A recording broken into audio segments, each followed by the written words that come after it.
तो अब हिजाब विवाद पर प्रतिक्रियाओं का दौर शुरू हो गया है। बढ़ते हैं आगे। मुख्यमंत्री अशोक गहलोत और केंद्रीय कोयला मंत्री प्रहलाद जोशी की मौजूदगी में होटल मैरियट में 1190 मेगावाट क्षमता की सोलर परियोजना स्थापित करने के लिए राजस्थान विद्युत उत्पादन निगम और कोल इंडिया लिमिटेड के बीच सहमति पत्र पर हस्ताक्षर किए जाएंगे।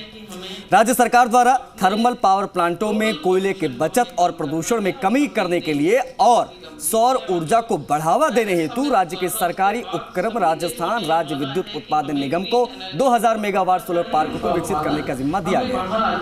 जिसमें भारत सरकार द्वारा 2019-30 तक 500 गीगावाट कैपेसिटी रिन्यूएबल एनर्जी का राष्ट्रीय लक्ष्य रखा गया है।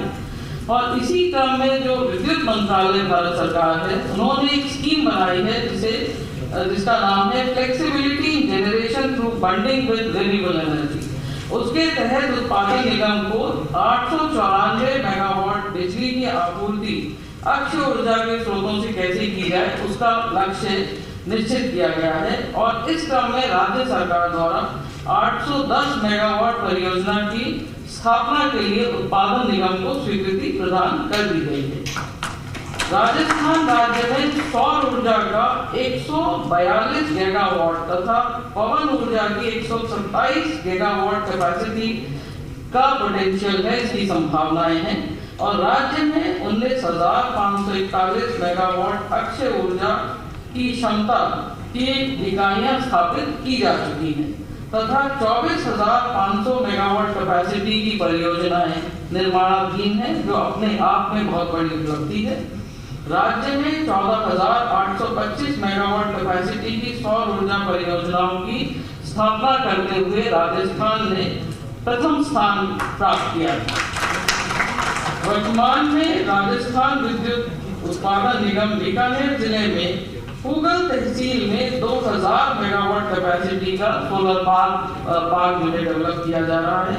और इस सोलर पार्क में 1190 मेगावाट कैपेसिटी की सोलर परियोजना कोल इंडिया लिमिटेड द्वारा स्थापित की जाएगी, जिसके लिए राजस्थान विद्युत उत्पादन निगम और कोल इंडिया लिमिटेड, जैसा मैंने पहले बताया, आज एक MOU साइन करने जा रहे हैं। और जो रिश्ता बहुत मजबूत बना हुआ है, वो रिश्ता और मजबूत अब हो जाएगा। इस अवसर पर मैं आप सभी को यह भी जानकारी देना चाहूंगी कि राज्य सरकार द्वारा विद्युत उत्पादन के साथ जो विद्युत तंत्र है, उसको भी स्ट्रेंथनिंग करने के लिए बहुत ज्यादा जो है इसमें इन्वेस्टमेंट और प्रयास कर रही है, जिससे उपलब्ध बिजली का समुचित लाभ किस तरह कंज्यूमर को मिल सके। इस विषय में एक कॉम्प्रिहेंसिव योजना बना दी गई है और राज्य सरकार ने उत्पादित बिजली के लिए समुचित ट्रांसमिशन और डिस्ट्रीब्यूशन के लिए जो स्ट्रेंथनिंग करनी चाहिए, कैपेसिटी बिल्डिंग करनी चाहिए, उसकी पूरी तैयारी कर ली है। ट्रांसमिशन सिस्टम में जो सुधार करने चाहिए, आवश्यक सुधार, वो हम कर रहे हैं, जिससे कि अनइंटरप्टेड बिजली उपभोक्ताओं को मिल सके।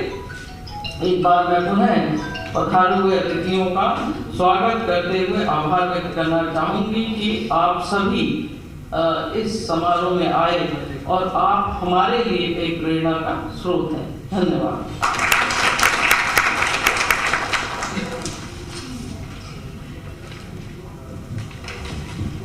धन्यवाद मैम।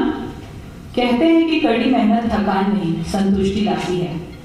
कोल इंडिया के अध्यक्ष और हमारे अगले वक्ता इसी सूत्र को आत्मसात करते हुए देश की महारत्न कंपनी कोल इंडिया लिमिटेड को निरंतर उन्नति के पथ पर आगे ले जा रहे हैं।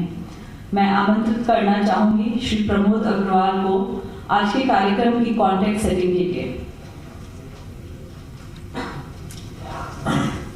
माननीय मुख्यमंत्री राजस्थान सरकार, माननीय कोयला खान एवं संसदीय कार्य मंत्री भारत सरकार, माननीय ऊर्जा मंत्री राजस्थान, माननीय डोटासरा साहब, माननीय सांसद जयपुर, मेयर जयपुर, आदरणीय चीफ सेक्रेटरी मैडम भास्कर साहब, मेरे साथी नागराजू साहब एवं उपस्थित मित्रों, कोयला कंपनी और जनरेशन कंपनी के बीच में बड़ा अन्योन्याश्रित संबंध होता है।